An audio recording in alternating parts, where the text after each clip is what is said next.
Highways Pawan Kalyan తాను అన్నమాట నిలబెట్టుకున్నాడా లేకుంటే చట్టం తన పని తాను చేసుకుపోయిందా? సింపుల్గా చెప్తాం.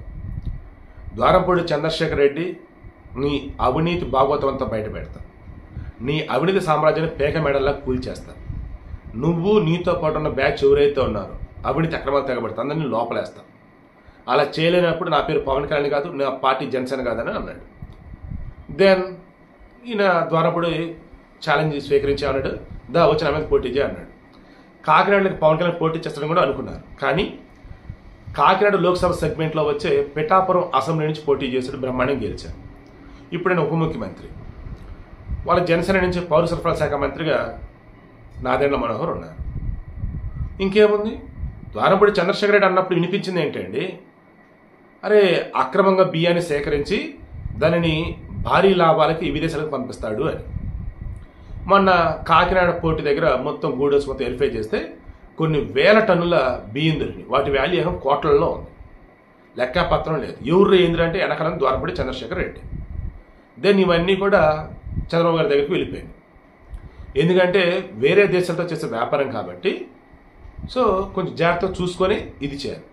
ఈలోపు సాక్షులు ఏమని వచ్చింది, అక్కడ దొరికింది ఉప్పుడు బియ్యం నూకలు. నూకలని రేషన్ షాప్లో అమ్మరు.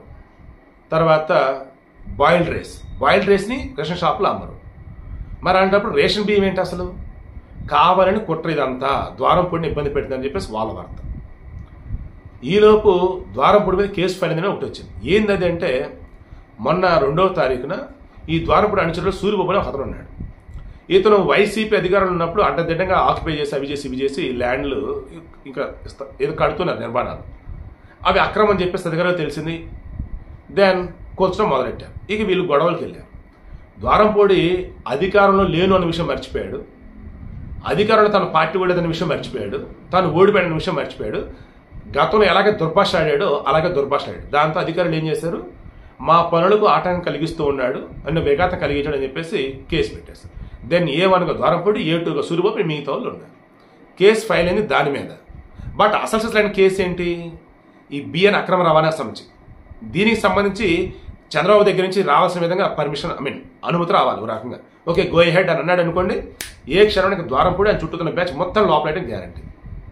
పవన్ కళ్యాణ్ చెప్పినట్టుగా ఈడ్చుకుంటూ పట్టుకెళ్తారో లేదా నార్మల్గా గౌరవించి తీసుకెళ్తారో వేచి చూద్దాం.